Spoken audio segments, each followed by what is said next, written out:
Supply ng basic necessities and prime commodities sa Pangasinan na nanatiling matatag ayon sa DTI.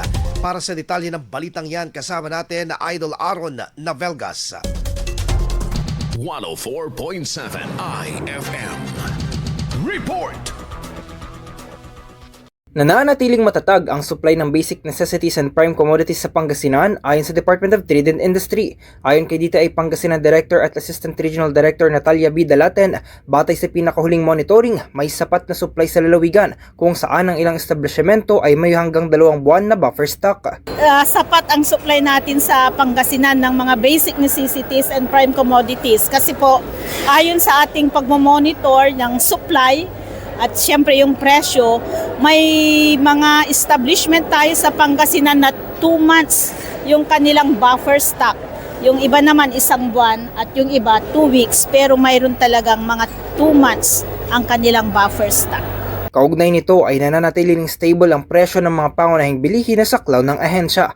Paliwanag ng DTI, hindi basta-basta ang pagtaas ng presyo ng mga produkto dahil karamihan sa kanilang minomonitor ay processed at manufactured goods na may sapat pang stock. Dagdag pa rito, kinakailangang magsumiti muna ng notice of price increase ng mga establishmento at may 1 buwan ang ahensya upang ito ay pag-aralan bago may patupad ang anumang taas presyo.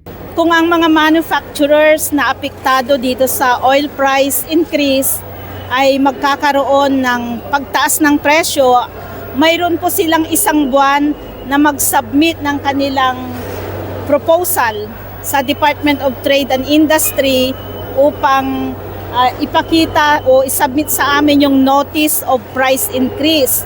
Yung notice of price increase na yan ay pinag-aaralan ng DTI within a month at ini-evaluate yan kung tama ba yung hinihinging pagtaas ng presyo. Gayunman, maaari umanong maramdaman ang pagtaas ng presyo sa mga susunod na linggo o buwan kung magpapatuloy ang kasalukuyang sitwasyon. Mula sa lingguang monitoring, araw-araw nang binabantayan ng DTI ang galaw ng presyo ng mga bilihin sa lalawigan.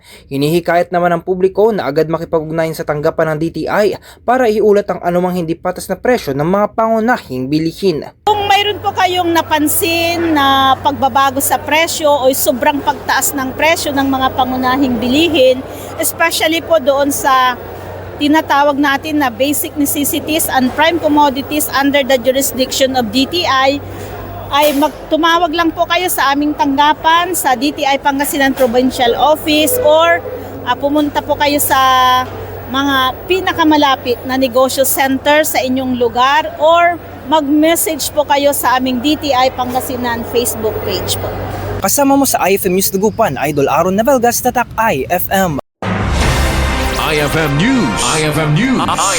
IFM News.